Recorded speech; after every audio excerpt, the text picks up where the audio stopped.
اهلا بكم. ماخذه بالخاطر، كان انت تحب شكون ياخذ لك بخاطرك تبع الفيديو حتى الاخر. انا شخصيا ما نحب حتى واحد ياخذ لي بخاطري. علاش؟ خاطر السيد اللي ياخذ بالخاطر تاع العبد الاخر ماشي في باله يكردي فيه، هاكا توا خذ بخاطره ويستنى في نهار اخر باش ياخذ له الاخر بخاطره. والسيد اللي خذاو له بخاطره ماشي في باله مهبه. دونك واحد ماشي في باله يكردي والاخر ماشي في باله مهبه.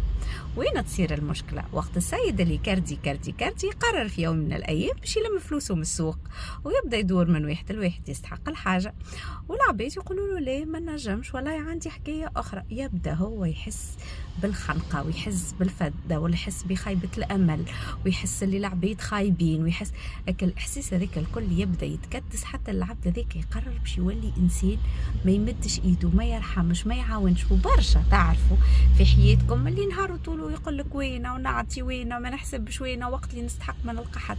عادش لز العقل لهذا.